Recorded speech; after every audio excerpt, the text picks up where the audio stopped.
Hello, everyone, and welcome to a new set of Oscar predictions for the month of April. Now, this is a little late. Usually, I'll try to get these up on the 9th of the month, but recently some events have happened in my life, and I just haven't had the time. Okay, so now these are going to be updated Oscar predictions because I did a set last month, and not a lot has changed, but there are a few things I want to address. So, in the category of Best Animated Feature, uh, I think four of the five nominees I've kept, and then one is changed. I'm looking for the sheet right now, and I cannot seem to find. There it is. There it is. So I believe I've gotten rid of Spider-Man Into the Spider-Verse and replaced it with. Hold on, I'm bringing it up. Lou Over the Wall. Now, the reason I got rid of Spider-Man is because this category is not very kind to genre, no, to licensed films. Films based on a pre-existing property, like The Adventures of Tintin, the Lego movie, Lego Batman movie, The Polar Express, arguably, and Curious George. So they don't always nominate films that are based on an established franchise, unless it's like a sequel. That's a different scenario. In Lou Over the Wall, I don't know much about that film except it's Japanese, but they usually work in a couple foreign films or hand-drawn films, so I think that's probably going to get nominated. They like to nominate a few animated films that aren't so mainstream. Yeah, so you'll notice the up and down arrows.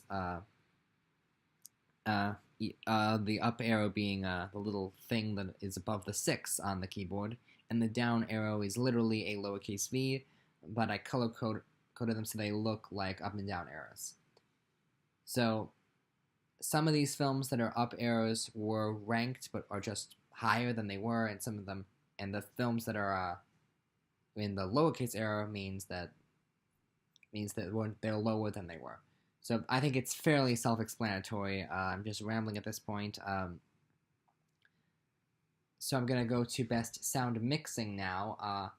Now, most of these should be fairly self-explanatory, so I don't think I need to explain too much in this video. You should just be able to look and see where my predictions stand. I included Black Panther as a nominee now, and also I think there's a very real possibility that A Quiet Place could get nominated. We'll see how the rest of the year goes, and we'll see how well A Quiet Place can hold on to its current momentum. Best Sound Editing, not much has changed here. I do now have The Incredibles 2 in contention for the lineup because the previous film did win the category, but then again, The Incredibles, they're not very kind to animated films in categories outside of Best Animated Film, Best Original Song. Speaking of Best Original Song, that's our next category, and not much has changed here. I might possibly include Pray For Me from Black Panther. I believe that's the name of the song.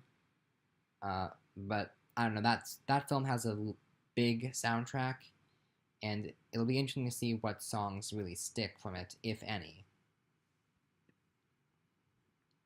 Best Original Score, I got rid of The Mercy and replaced it with Mary Queen of Scots. Also, you'll notice Black Klansman is included. Now, this is a film that I did not have in my original Oscar predictions at all. And I had heard of it at the time, but I just didn't think it would be an Oscar thing.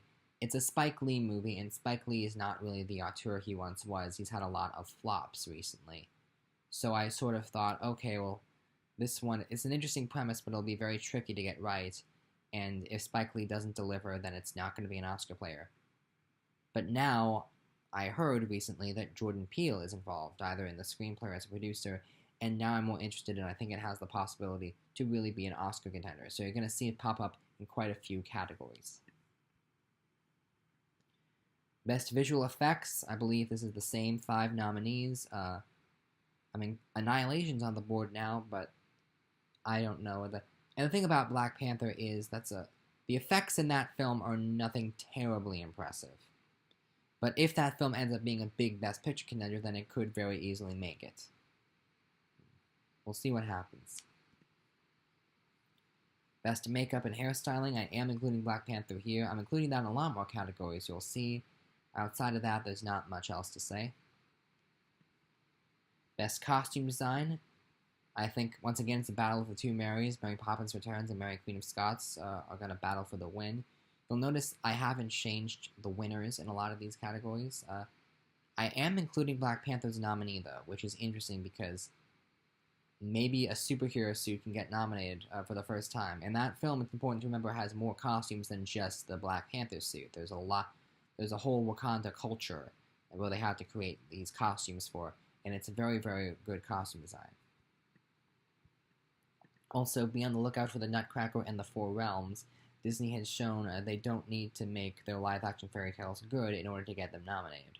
Then again, they've also got Mary Poppins Returns, so we'll see what happens. Best Production Design, I think Mary Poppins Returns getting a nomination for Best Production Design might be the most assured nomination this far out. I think you can tell that just from the trailers. Outside of that, there's not much else to say. I do have Black Panther number 3, which is a little alarming. We'll see just how well that movie does in the tech categories. Best Cinematography, I almost had Black Panther predicted here as well. I had Ad Astra instead, which all I know about that one is Hoyt van Hoytma is doing the cinematography, and he's the guy who did Dunkirk and Interstellar, and I'm curious to see how he goes as a cinematographer, because now that Deakins has an Oscar, and now that Wally Pfister has an Oscar, but who's the guy who won 3 times in a row? Chivo. I'll just say Chivo because I can't remember his full name. But yeah. And Rachel Morrison for Black Panther, we'll see if that gets nominated. I think it very easily could, but I don't want to jump to any conclusions at this point. Best Film Editing. Not much has changed here. I added If Beale Street Could Talk. Again, Black Panther is very close, as is BlacKkKlansman. A lot of black movies, not just in titles, but a lot of movies focusing on African Americans this year, and that's good. A lot of very, very, very diverse films. The Oscars are changing.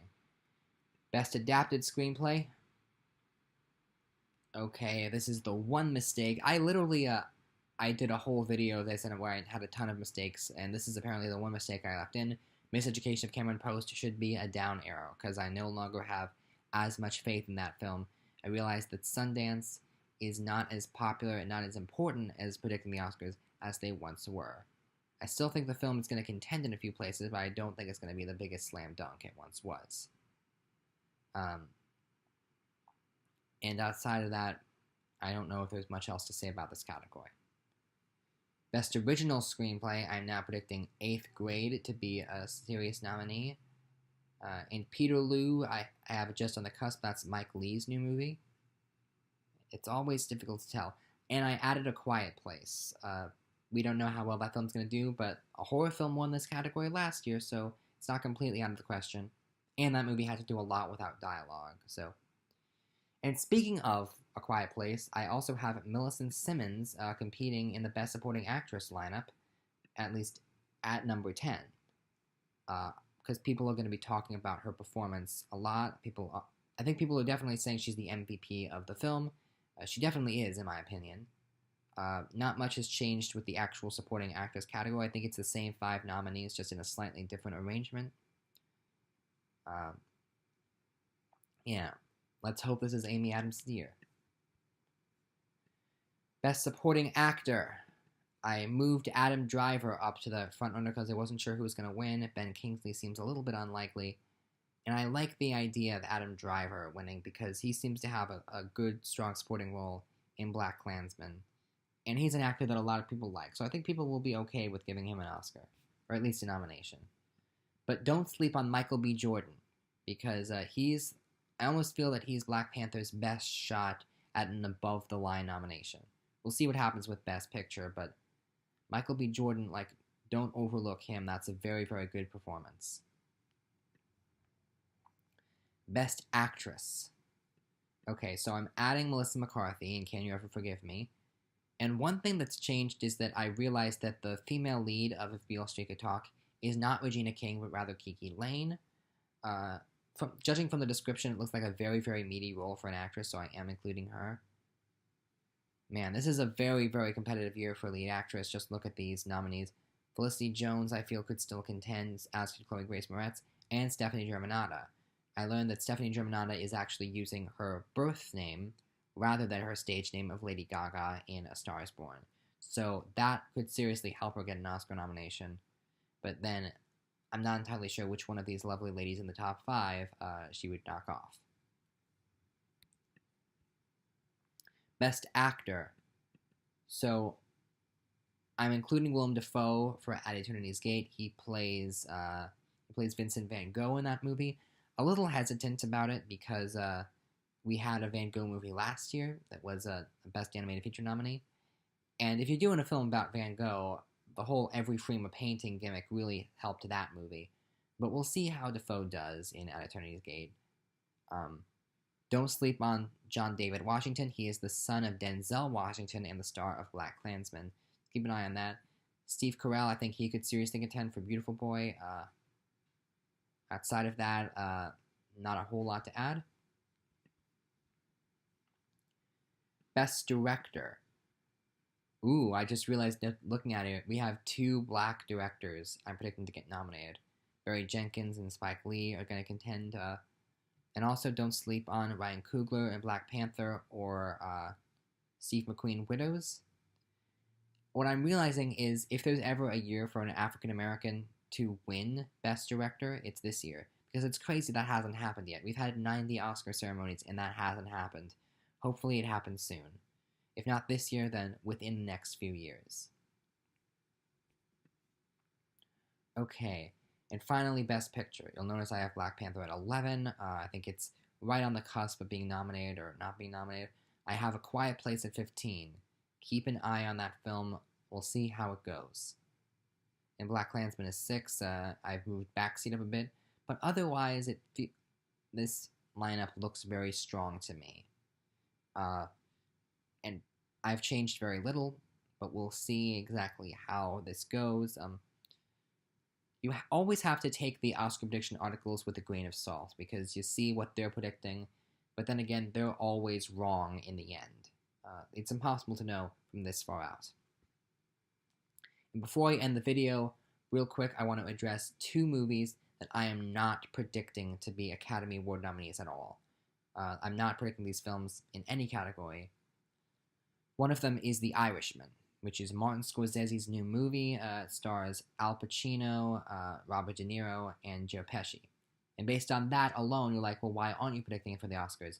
Because IMDb is officially listing it as a 2019 release. And you could say, oh, well, he might spring it on us, but I don't know. With Scorsese, we all thought that Silence was going to come out in 2015, but that ended up being pushed to 2016. And even then, that barely came out in 2016 at all. It came out at the very last second. So, yeah, I think that we're not going to get this year. If IMDb is listing it as next year, we're going to get it next year. Apparently, there's a lot of visual effects stuff in it to be done. It just feels like it's going to be lifted to next year, so it seems ridiculous to try and predict it for this year's Oscars. The other movie that people are talking about as a potential Oscar contender is, I'm forgetting the name of it, but it is the movie, the Orson Welles movie. So Orson Welles, director of Citizen Kane, supposedly has a film that has been forgotten for years and years, and now it's being restored and it's being released this year. Now, this is a big deal for obvious reasons. It's Orson Welles, and I think it has a Mercedes McCambridge. The Other Side of the Wind, that's the name of the movie. I'm looking it up now. It stars John Huston and Mercedes McCambridge and Susan Strasberg, Peter Bogdanovich. So it's a big deal. But first of all, we don't know if this movie is going to be good. I mean, obviously, with that kind of talent, you expect it to be good, but you almost have to wonder, why has this film been forgotten for so long? Why wasn't it released earlier? It's like what happened with to go set a Watchmen, the Harper Lee novel. People were like, "Oh, how come this hasn't come out earlier?" And then we read it and we're like, "Oh, that's why." Like there is a reason why nobody's seen it yet. But on the other hand, even if it is good, like it's just gonna feel weird competing in the Oscar categories. Like the Oscars were like, these are the best films of 2018, and we're including this one movie from like the 50s or whenever it was supposedly made.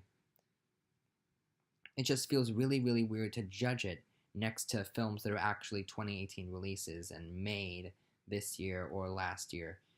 Like, it's it's not like a film that's trying to evoke an old style. This is a film that was made decades ago, and even if it does turn out to be really good, it'll just feel too weird to be comparing it in the same category as these other movies. Granted, it would be kind of cool to finally see Orson Welles win a Best Director Oscar, but I just don't think that's going to happen.